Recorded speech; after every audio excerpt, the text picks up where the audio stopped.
We're here to say that we shouldn't even be stigmatized with the word welfare. For the rich, it's called subsidy. For the poor, welfare. When Mr. Pullman's railway or his boxcars, when he overextended himself and when he flunked, the government compensated or subsidized him. Call that subsidy and put Mr. Pullman on welfare, they subsidized him. The state of Illinois, 90 cents out of every dollar on these highways come from Washington. The state of Illinois is on welfare.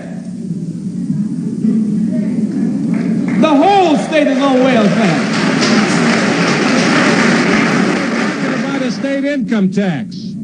And they're talking about raising hundreds of millions of dollars in Illinois. But if that money is going to be spent on highways, if it's going to be spent on earmarked funds for thoroughbred horses and for grade crossing protections, then I'm against it. If it's going to be spent for our school children, if it's going to be spent for hunger, then I'm for it. People are unemployed today not because they're lazy. People are unemployed not because they don't want to work. The fact is, some of you gathered here have worked the hardest and the longest on the nastiest jobs. And the technology that we work to produce has rendered us economically useless. The only question left for leadership is, will today's unemployed group be seen as the success of America's economy?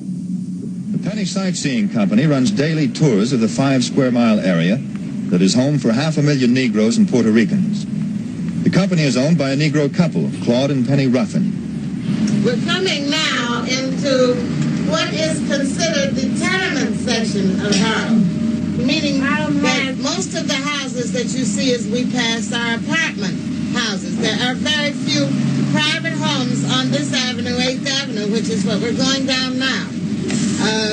You will notice on the streets garbage. Some of the cans which you see filled with garbage have not been collected from 2 to 3 days, and this is why these houses, many of them are dilapidated, and there are many of the apartments that are overcrowded. And this, of course, creates a problem pertaining to housing, to the Negroes living in this particular section. Most of the tourists who come to Harlem are from Europe, usually on their first trip to America. This group of 50 was made up of Scandinavians, mostly from Sweden, Denmark, and Norway. Some of the people from Scandinavia said they wanted to come to Harlem because they'd seen some of its disturbances on European television. Now they wanted to see what Harlem itself was like. Penny Ruffin, who leads the tour, said it takes in some spots that even most Harlem residents never heard of. One of them is Jamel Mansion in the Sugar Hill District. You notice the cobblestone street. This is the only street of its kind in New York City. The houses on this street were used by the officers as their headquarters during the Revolutionary War. And the structure, you'll notice, of the house is the same as when they were built. They, of course, have been taken care of. They've been maintained. But nevertheless, the structure, the build of them is the same as it was, which is over 200 years ago. And the house over here to your right is Jumel Mansion. This house was built by Roger Morris in 1775 and bought by Jumel. Jumel was a French wine merchant, and he bought the house as a gift to his wife, who was an American. And the house is named after Jumel, called Jumel Mansion. The bus drove through Strivers Row, so named because it was, for a long time, a symbol to Negroes of success, of striving and making it. The tour also stops at the New Breed shop. It's owned by the community, 20,000 shares at $1 a share. The shop sells African-style clothes, and the operators take pride in the identity they say their clothes give the black man. Then came Harlem Odyssey, a community-operated center to rehabilitate drug addicts. The tourists are given lunch in one of Harlem's finer restaurants. On this day, it was Frank's on 125th Street. They see the Apollo Theater, where Sammy Davis sometimes performs, and the Negro-owned Freedom National Bank. And, of course, the shops along 125th Street. So we learned, though Harlem may not have been much of a tourist attraction in the past, it is one now. And because of that, the community is able to dispel some illusions of at least those people who take the time to come see it, to wipe out some misconceptions that come from bad publicity or miseducation, to show people that Harlem is not really all slum and not in a constant state of turmoil, not to mention violence.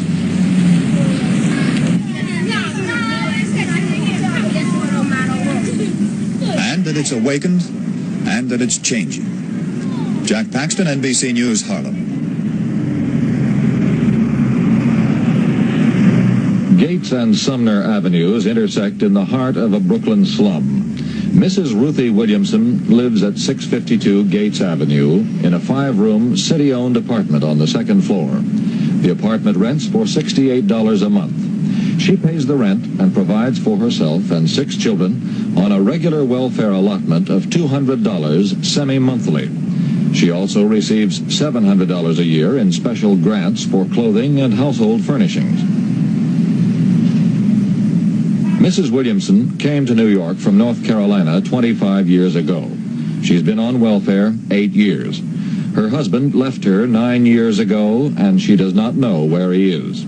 She carries on the best she can. I have 5 boys, and they really tear up their clothes. I can't tell them not to play. They go outside, they climb, they play football, and they play basketball, and they end up busting up the shoes, busting up the pants. And every time I look around, they got a busted pair of pants. And I don't have a sewing machine, so I can't sew them up. I sew the best I can on my hand, but it still doesn't look good enough for them to go to school. Bernard likes to do anything he sees anybody else do. Football, wrestling, everything else he sees the big children do, he likes to do it too. He has a car everywhere he goes. He has a car. I had some smaller cars, but I had them in my pocket yesterday and I lost them. That's why they were getting that large one.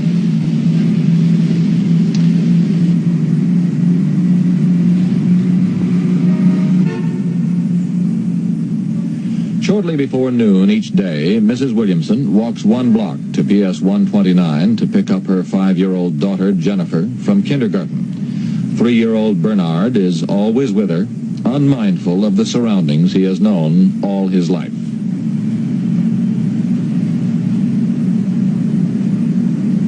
All these houses are owned by New York City Housing Authority. They're going to take the whole block down. I am waiting to be placed in city housing, but I have been told they don't have a place large enough for my family.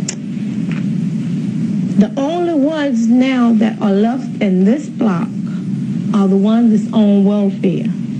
All the ones that's not on welfare, they have moved them out of the block. Now, I would like to move out of this neighborhood into a decent housing. So I'm sick of going from one slum to another one. Every day you see people's purse getting snatched, and people getting knocked in the head, and then people being mugged in cars. Even in cabs, in certain cabs you can't even get in now. Because you can get in certain cabs, they'll mug you in the cabs. You leave your house, you don't know how you're going to come back. You may not even get back that day. The food is very expensive around here. So most time they have to catch sales, especially raw farm. They have good, nice sales on certain days. Because check day is rough. I mean, everything is high on check day.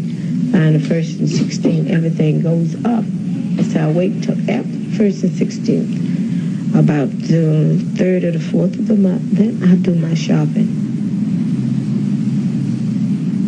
On until late November, Mrs. Williamson lived 4 doors up the street at 668 Gates Avenue. There, she paid $100 a month for a slightly larger apartment. Again, the city was her landlord. She was the frequent victim of burglars, who on one occasion stole a television set, an iron, dishes, an electric knife, and a toaster. She had bought most of these items on time only 3 weeks earlier, and had to go on paying for them even though she had lost them forever. Despite the condition of the building, Mrs. Williamson got out of it only when thieves took some pipes that cut off the heat. The city then put the family in the apartment they now occupy. 2 of Mrs. Williamson's grade school children, Gregory, 12, and Kevin, 9, return home in mid-afternoon. She tries to see to it that they study. 2 older children come home later. Mrs. Williamson is fearful about what might happen to her family growing up in a bad neighborhood. The neighborhood is full of dope addicts. I mean, it's getting to the place that these addicts are stand right in front of abandoned buildings and take the needles, and the kids looking at them. And every time you walk the street, most of these kids you see, they got this glue in their hand, and it's getting to be terrible. These 9 and 10-year-old children out here taking dope, and I'm scared. Everybody's afraid. The whole neighborhood is afraid. You're afraid to go out in the street at night, and you can't find a policeman. If you yell, no policeman's nowhere around, and we're just afraid.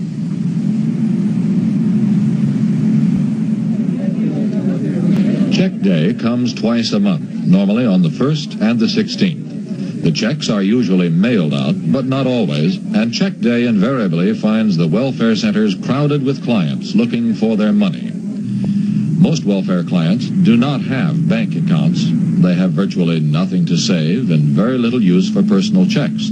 So they generally deal with storefront check cashers. There's a fee involved, 0.5%, plus a small carrying charge.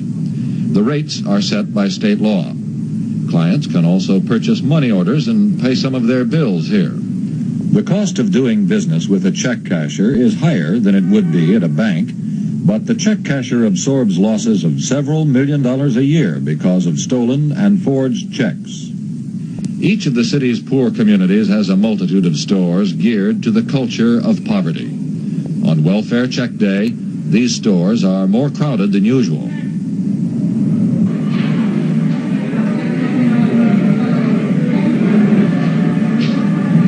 The markets under the railroad tracks on Upper Park Avenue are very popular. The poor come from all over Central and East Harlem to shop for bargains. They come here partly because at many food stores in their own neighborhoods, the sales come off and the prices go up on welfare check day.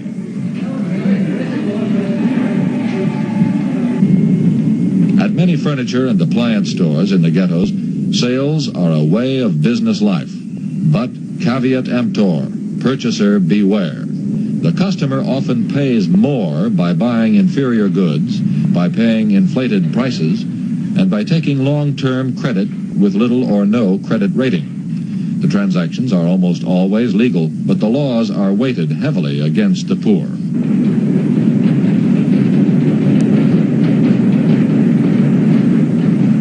Housing is an unending problem for people on welfare. However, relatively few clients live in such squalor as the occupants of 2 5-story buildings just off Park Avenue on 123rd Street. The block has been a hangout for addicts and derelicts, and welfare clients who live here have frequently been mugged or robbed on or shortly after check day. The building at 105 East 123rd Street, owned by Benjamin Wilk of 390 Wadsworth Avenue in Upper Manhattan, is a rooming house for singles and doubles. The rooms are connected to long hallways which lead to a common kitchen and toilet. The Department of Rent and Housing Maintenance told NBC News it most recently inspected this building in September. At that time, according to a department spokesman, an inspector found that 13 of 15 previous violations had been removed. The 2 remaining were for broken glass in public hallways. The spokesman said it was possible more violations would be found when the place was inspected again. The rooms are small. It does not take much furniture to make them overcrowded. The hot plate did not come with this room. The occupant, who did not wish to be identified, refuses to cook in the common kitchen. The rent for this room is $15 a week. Since the occupant is on welfare, the rent is paid for by the city. The adjoining building at 107 East 123rd contains family apartments. The owner is listed as the Elkhart Realty Corporation of 22 East 40th Street in Manhattan. Elkhart is headed by a man named Henry R. Kahn.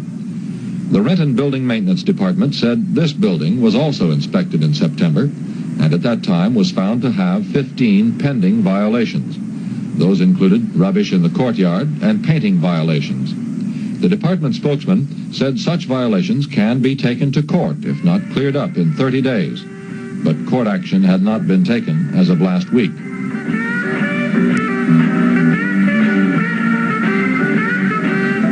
One apartment has been occupied since last February by an unwed welfare mother with 7 children.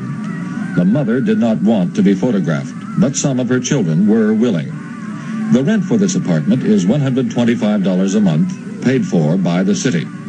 The mother said intruders had tried to break into her apartment 3 times in the last 3 months. She also told of big rats that come out from under the sink at night and virtually occupy the kitchen. So far, no one in the family has been bitten. The family has lived through a lot and is prepared for another Christmas. But it would like nothing better than to move out to another place. Good afternoon, Fox and Romeos and Cool Daddy. We're here to say that we shouldn't even be stigmatized with the word welfare. For the rich, it's called subsidy. For the poor, welfare. When Mr. Pullman's railway or his boxcars, when he overextended himself and when he flunked, the government compensated or subsidized him. Because that subsidy put Mr. Pullman on welfare, they subsidized him. The state of Illinois, 90 cents out of every dollar on these highways come from Washington. The state of Illinois is on welfare.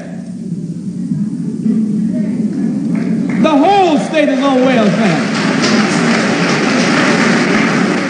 About a state income tax. And they're talking about raising Unemployed today, not because they're lazy. People are unemployed not because they don't want to work. The fact is, some of you gathered here have worked the hardest and the longest on the nastiest jobs. And the technology that we work to produce has rendered us economically useless. The only question left for leadership is, will today's unemployed hundreds of millions of dollars in Illinois? But if that money is going to be spent on highways, if it's going to be spent on earmarked funds for thoroughbred horses and for grade crossing protections, then I'm against it. If it's going to be spent for our school children, if it's going to be spent for hunger, then I'm for it. People are a group be seen as the success of America's economy. The Penny Sightseeing Company runs daily tours of the 5-square-mile area that is home for 500,000 Negroes and Puerto Ricans. The company is owned by a Negro couple, Claude and Penny Ruffin. We're coming now into what is considered the tenement section of Harlem, meaning that most of the houses that you see as we pass are apartments.